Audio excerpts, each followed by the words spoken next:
the safety shots got away from Josh because now he's let Edwards, with such an easy hook here, send the cue ball in behind the 3 and the 6. Shouldn't really fail here. It was so easy to get the hook. Phil knew that.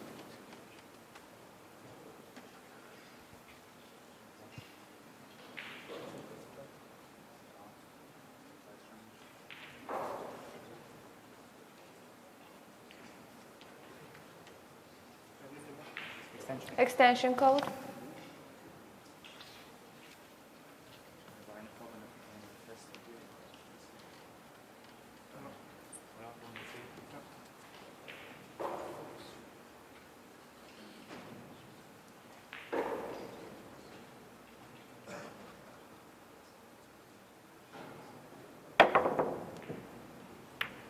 Foul shot.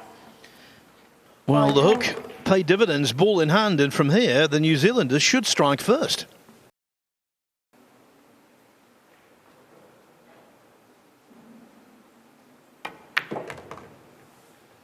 And in 2012, at the World Nineball Championship, Edwards defeated Shane Van Boning, 9-7 from 5-1 down. The 35-year-old from North Canterbury can play the game. If you're watching this on Sky Sport down in New Zealand, your boys have made a flyer.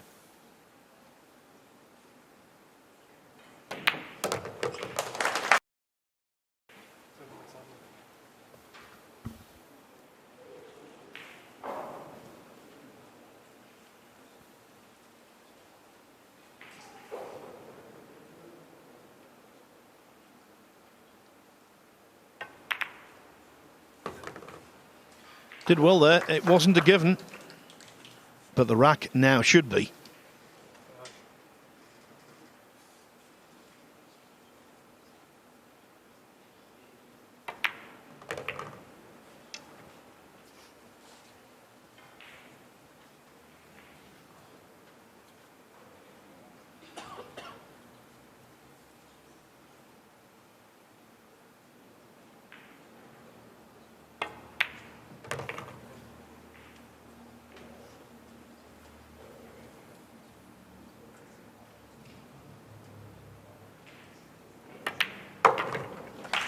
The weirdly reacting one ball was left over the pocket, and Germany did what they normally do. Yeah, they're up for it. The young lads from Germany. Josh knows how to win this event.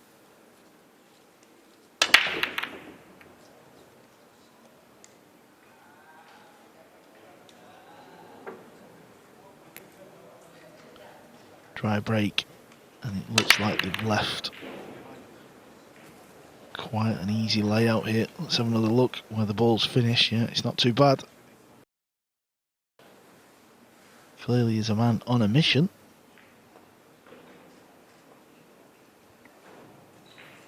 I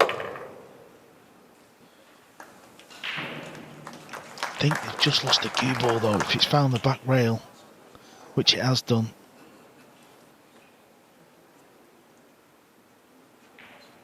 This is not ideal. He's playing the cut into this corner pocket. Cue ball will travel.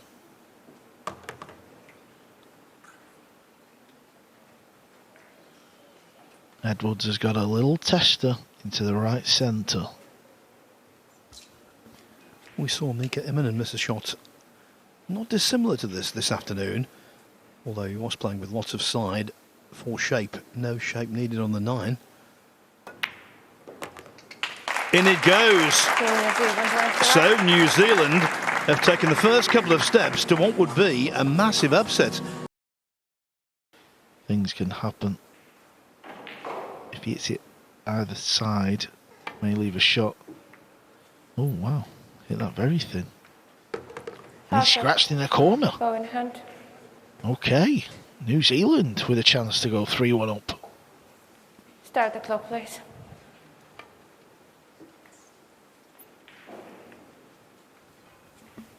Just rub the 4. Worse still, the collision on the 6 was destined for trouble.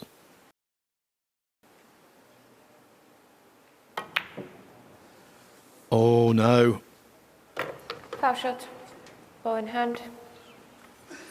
This is the problem. It's keeping it up. It's Start the alright clock, doing it for please. 1 or 2 racks, but you've got to keep this up for the whole match.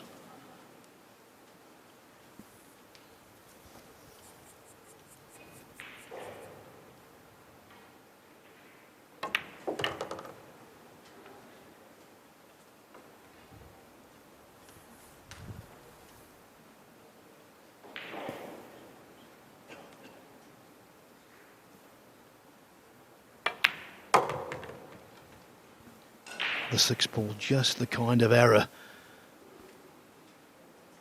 that New Zealand simply cannot afford to commit. They were bossing this match. When this 9 goes in, they'll have nothing to show for it.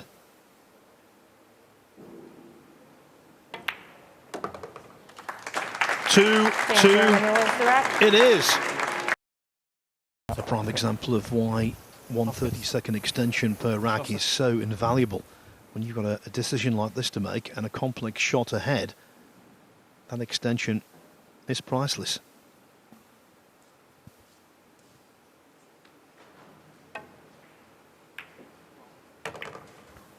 As is a pot such as that. Terrific.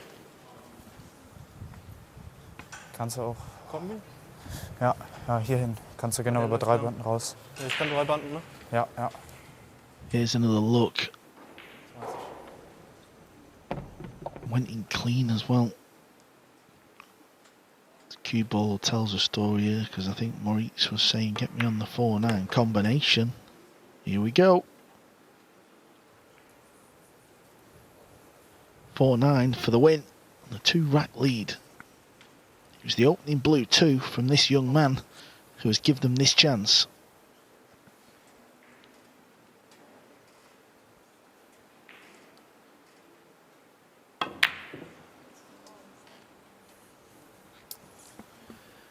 Well, it was, in the scheme of things, nowhere near. And just as with the previous rack, the Germans have been fortunate on the 4, where it's come to rest.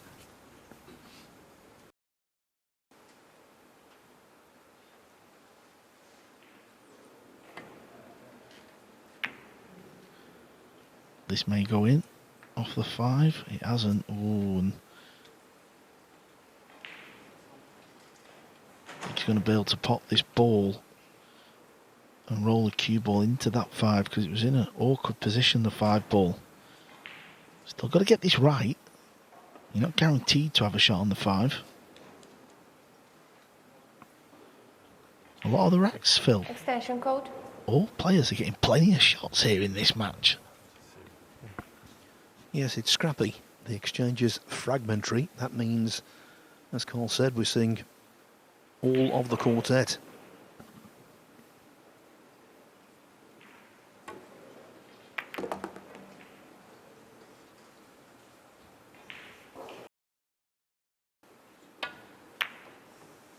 But if you don't, you can miss.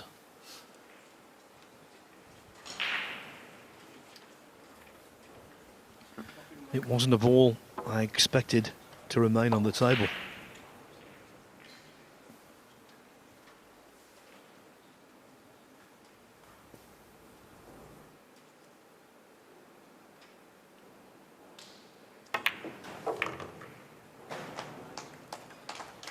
Oh, wonderful. The young guys of Moritz Neuhausen pulling off a couple of very thin cuts in this rack.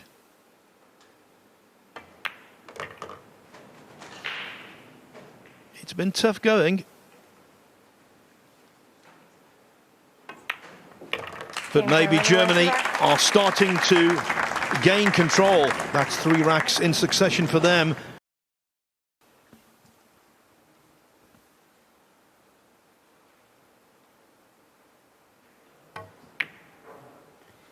Oh, it double hit. I think he was playing for the bank shot. His only hope was if it landed dead straight. Well, even if it's not dead straight, he's not got loads of angle there. Ja, der liegt nicht gerade. Kann nicht spielen. Wohin? Einfach so weit wie du. 20 Sekunden, alles gut.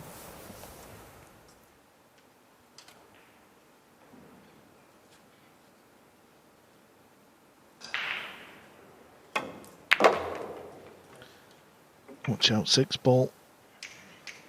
Good pot though, he's done well getting the cue ball down anywhere at the bottom end of the table. Maurice looking like he's played in this for years.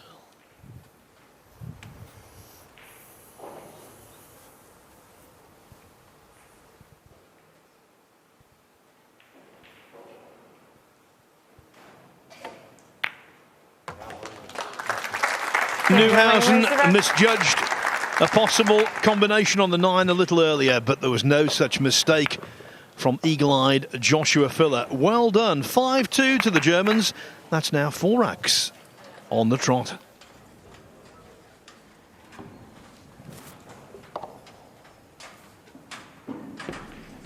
So easily to hit that too thick. Really good from Filler, I thought.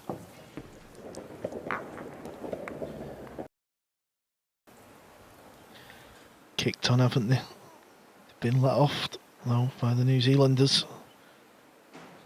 That's not their problem. All they can do is play the table. And they've come with some big shots. And overall, they're looking good, the Germans.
Be delighted with that one.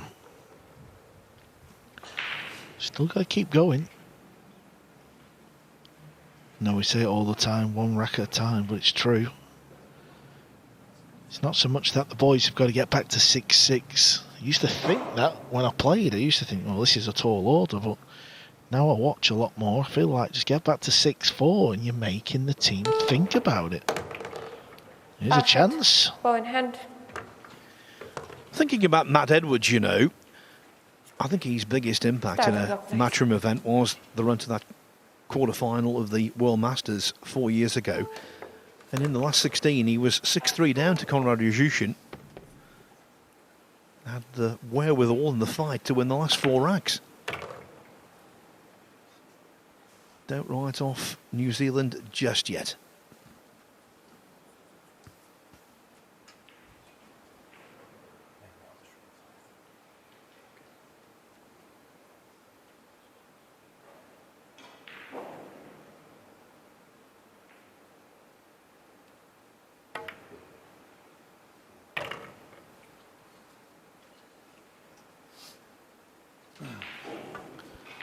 And in the blink of an eye, they've lost the cue ball.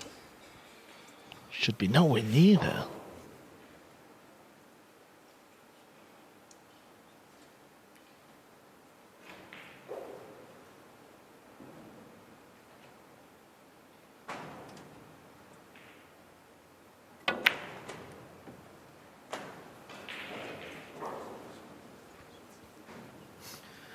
The challenge from down under is fizzling out. Australia, remember, was 6-3 up on Austria last night, then missed several chances to cross the line. Here, New Zealand 2-1 up, and they've enjoyed no further success.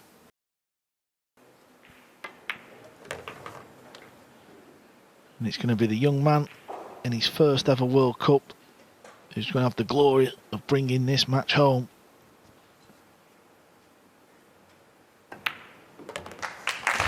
Moritz makes it. Filler is through. Together, they've represented Germany well, winning 6 consecutive racks. New Zealand go home. It's a lengthy journey with not much to think about positively.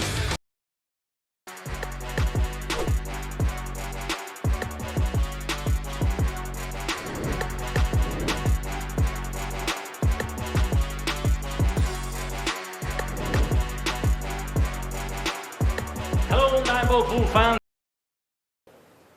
Now, he fell a little straight here, and this isn't a problem on the 6 or 7. It's the problem is getting from the 7 to the 8, and it starts with a problem kind of straight here on the 6.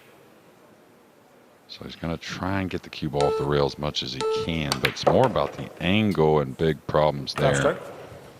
And that's where you have to, you know, if you're worried about your partner or if you feel like you have to do a little more, you really got to make some keen decisions and wonder if I'm trying to do a little too much. Big problems for them lead to big opportunities now for Hungary. They're going to play the triple here. So it is some distance. It's got to be accurate. Not just to make the 8, really, but to hold for the 7. And he's done a pretty good job of it. Bezdan, not a familiar name by any means. He does have a world ranking, but it's number 249. Yeah, and, you know, maybe a little lack of participation reflecting that ranking, but one thing about the last shot from Sanjin, when you're in a partner situation and you feel like, you know, you need to be the person, easy way to do it is start off playing it just how you would play it if you're by yourself, and then see how things unfold. Or let's just say he doesn't change much. Going for the bank. And I tell you, I don't mind it at all, Michael. I talked about it earlier in some matches, right? Whether it be to get yourself going or you're in a bad situation anyways, the safety's tough, or if you feel like you're an underdog, you have to bury some shots. Take it into your own hands. I don't think Oliver minded that at all. Like the Hungarians, one player on the B&H team is much higher ranked than the other. Pikniak is down at number 87 in the world. He's been steadily starting to make his mark. Last 64 of the European Open last year. Same stage of the World Championship this year.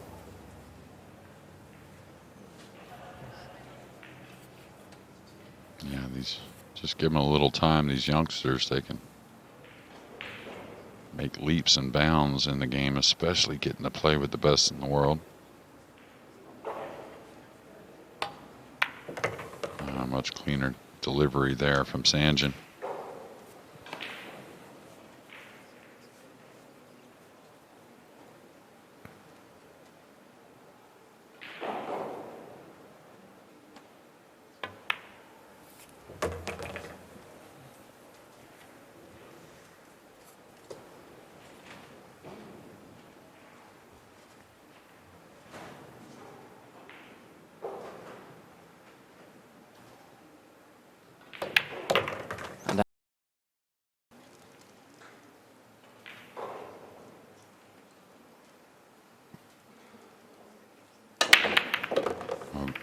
Very nice run out there in game number 3, and a little fortunate on the break off. The cue ball was going to get lost, making 2 more on the break with the 3 over the side.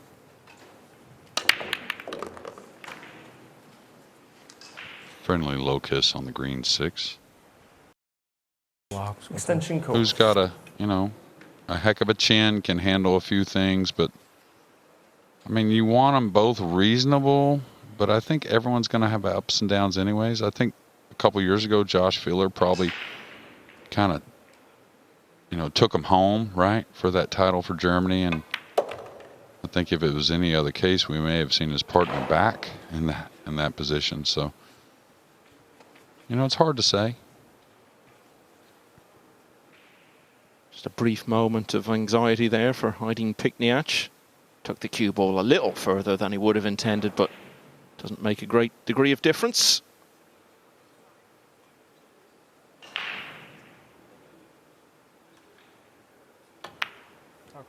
And that completes back-to-back break and runs. Not getting much chance to show it at the moment. They've not been to the table in the last 2 racks, and that's why B&H lead 3-1.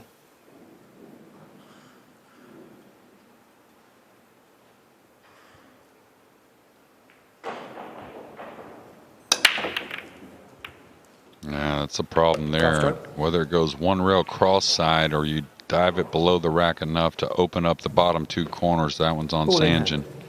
Now Hungary has a chance to get going with ball in hand. Is Turkey one of them?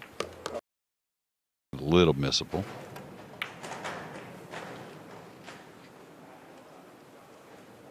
And you can see the nerves going a little bit, maybe a little over eager to knock some balls in.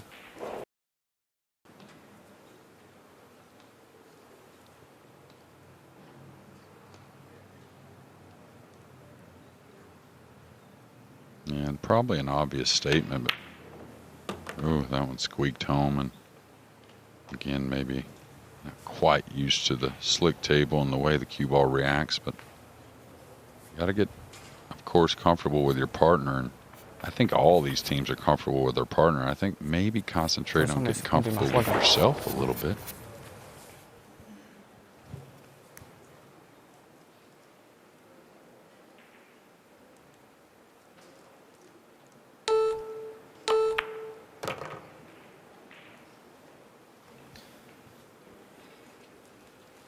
Pikniach was in the semi-finals of the Ljubljana Open last month. Good field there. And he was beaten by Oliver Szolnocki, who's on the opposing side from him this evening.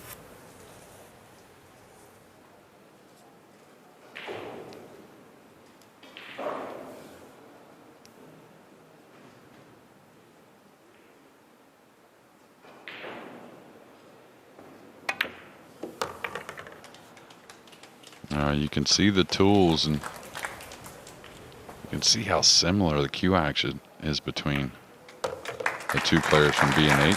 Bosnia and Herzegovina wins the Americans, and I'm sure they're on top of it, but the Rassen table does jump a little easier than most other tables, and with the players playing on different equipment last week and now coming to the Rassen, it's got a thicker slate, so the ball just gets in the air a little bit easier. We've seen a few balls off the table here already in this World Cup.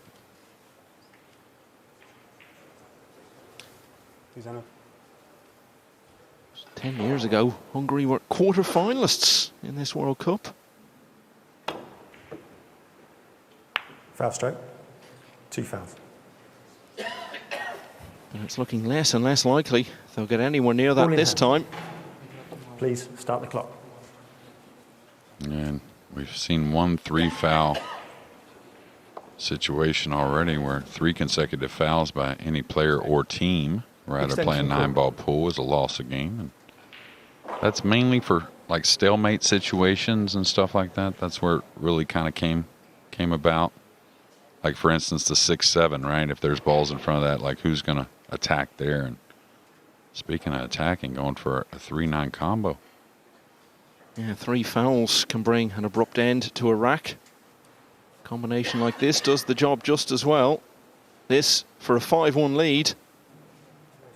Yeah, now he's playing safe behind the 8 as well. Just the only reason I say that is because he just looked for a little angle. I think if I play the combo, I just go all out or play the safety or the run out. Well, he's made the combination, and Bosnia-Herzegovina looking to win a match in the World Cup for the very first time. They're just a couple of racks away from doing it. You almost feel like it's the right thing to do, and if you look around, no coincidence, you know, for the most part, the better players do take their time, but it isn't overly slow, right? It's something to keep some kind of pace around the table, something that feels good. You know, we can always tell when the slower players get in there. It's painful, really. Bezdan, this very likeable 32-year-old from Budapest, is just looking increasingly jumpy as the match goes on. He's less settled now, I think, than he was at the beginning. And that kind of goes to what I was saying earlier. When he finds it, right, it's really, really good. It's just sometimes it takes a little longer than desired. A little device going off in the background. All right, watch out for the side pocket going forward here. Same thing with the draw stroke. You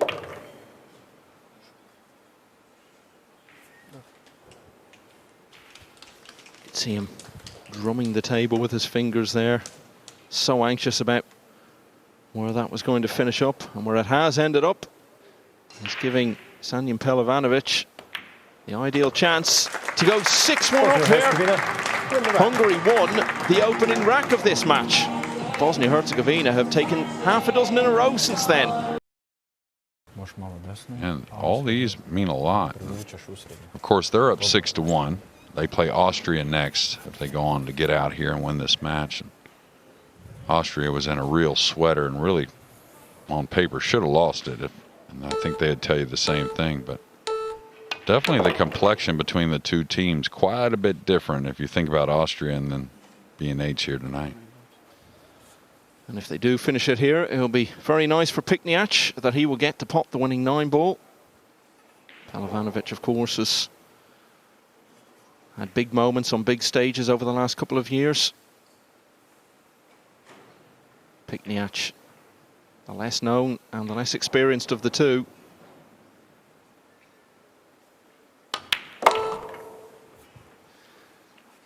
But this is a special moment for Aydin Pikniak, 20 years of age, from Sarajevo, has given his country its first ever win in the World Cup of Pool. They lost the opening rack against Hungary. They didn't lose any more after that. It's a landslide, really. They've beaten the number 13 seeds by 7 racks to 1.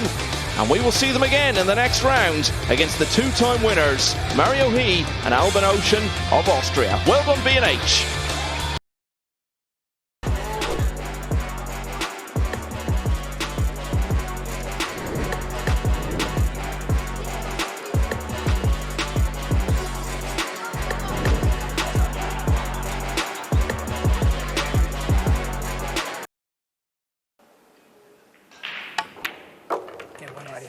Could not have struck that any more sweetly. That's a nerve settler if ever there was one. Yeah, and the boys will know, just run the 4 balls, the crowd will get lively. That noise will bounce over to Saudi Arabia side and make them feel uncomfortable. Oh, I didn't like the shot he played there though. Didn't like it at all. He's left his buddy a little bit of a stretcher, that's why he's getting the extension. And this is very thin now.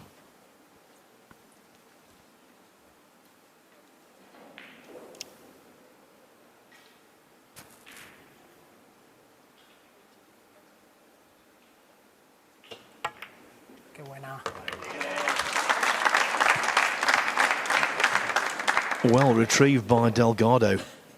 Not just potting the ball concerned, but also holding the cue ball with ease.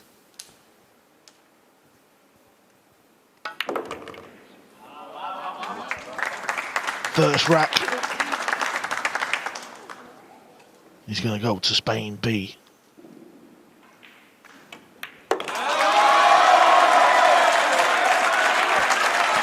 As I said at the start, there's nothing like playing at home, especially when you are successful. Please, once again, make sure the phones are switched off. Thank you. The best person in the world to admonish a crowd when a mobile phone goes off. Marcel Eckhart, he's done that on so many occasions in snooker and in pool.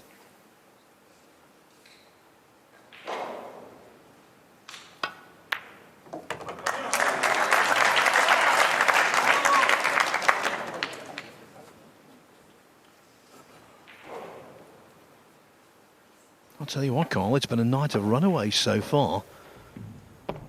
7-2 and 7-1 the scorelines in this session. And this could be equally one-sided the way things are going. Yeah, the big thing I've felt over the opening 2 days play here in Lugo for this year's World Cup, I feel like everyone's had chances though. The teams that have been beaten, they've made mistakes, they've had opportunities, they've just not took them. You don't deserve to win if you don't take your chances.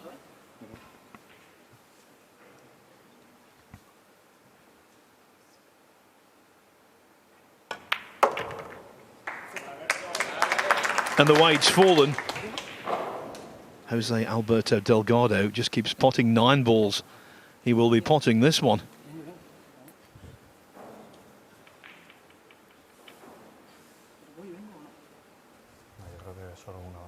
Una. Extension, please. Extension called.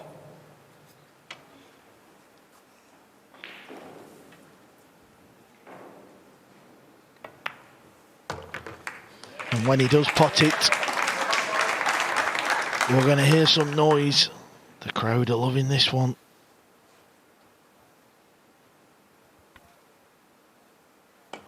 Team Spain.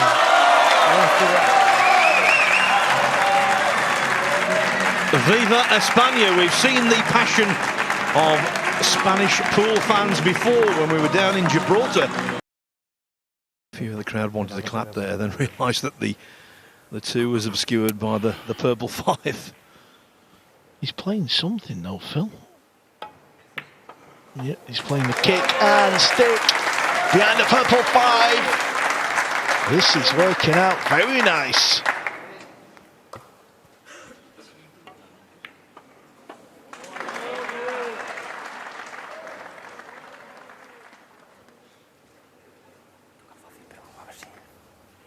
Vamos a seguir así, quedan 3 partidas. Vamos.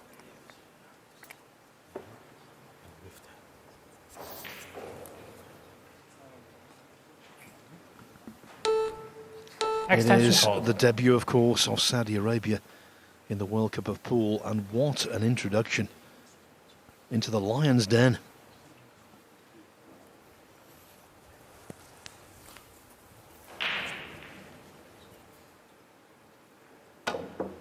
Foul stroke. For the Ball in. second time, Khalid Al-Ghamdi fails to escape. Now he'll just come over to the left side of the table for the 8.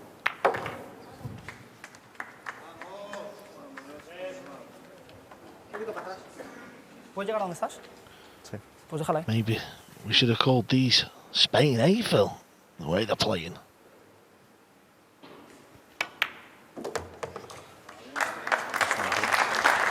Just a slight misjudgment there, got into the cue ball a little too much. And so there's a grain of doubt about this 9 ball. Extension, please. The extension, please. Yeah, and you, Phil, should have been a lot better on this 9 now. This is the first tester of this match.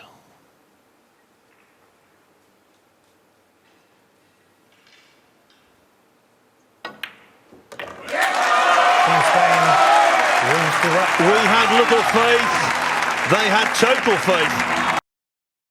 It was a 5-second shot clock.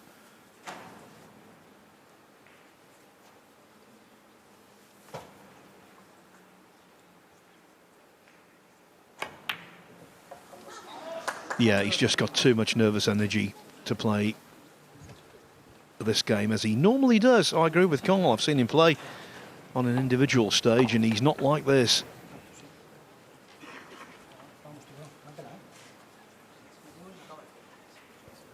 He established a big lead over Jason Shaw before Eagle Eye turned it around. That was in the Spanish Open last week.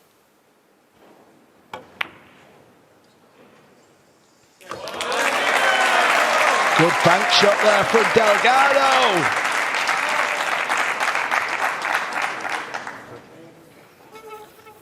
That teased the boys up to get on the hill.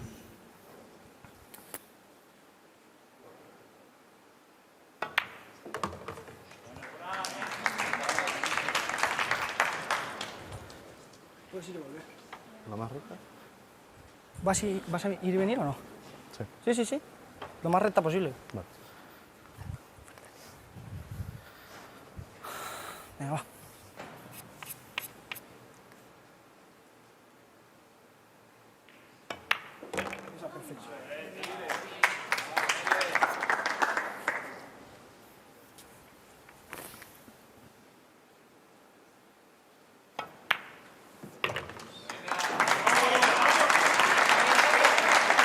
down by the river in Lugo. Team Spain. Spain B find themselves on the hill.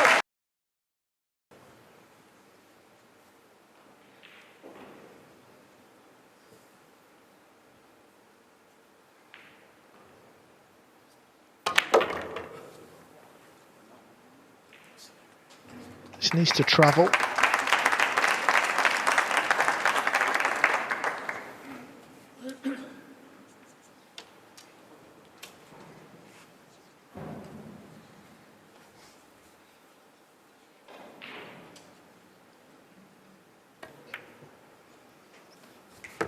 Nicely done.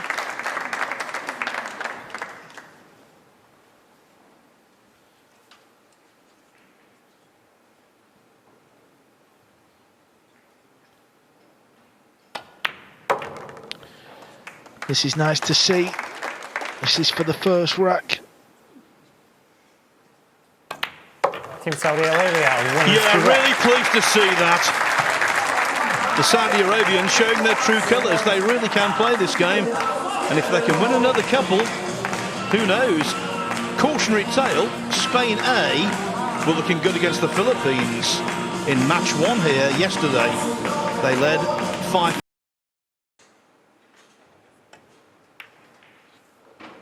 Trying to use the 6 ball. And I think the crowd tells us he's got the hook.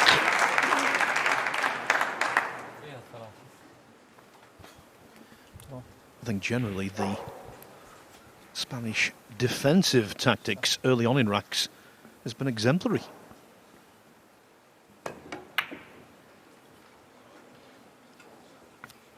Six ball may play another part. It will, you know. Jump shot is available.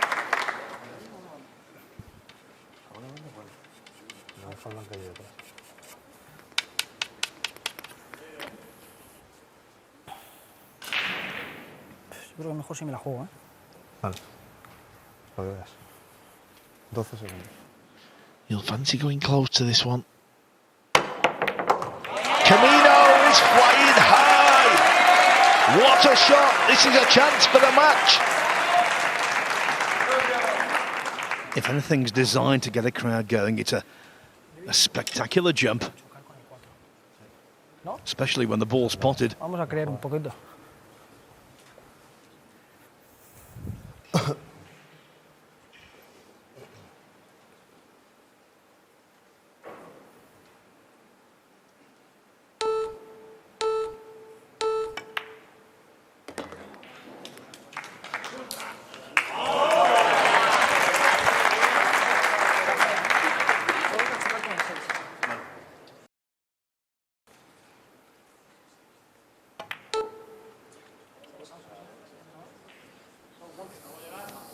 That might be a little pacey, you know. I think Spain can see this ball. I know they can.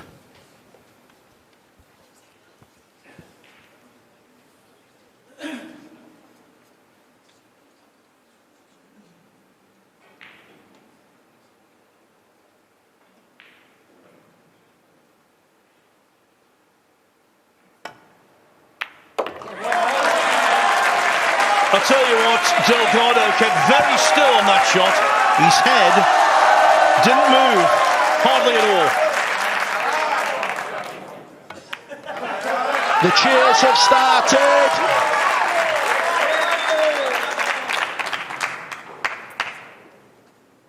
Team Spain. Spain make a beeline into the last 16. Impressive or what? Delgado and Camino doing what Spain A didn't, getting their World Cup campaign off to a winning start. And now they have the chance to avenge Spain A's defeat by the Philippines, because the Filipinos will provide the next opposition. What a night, what a performance.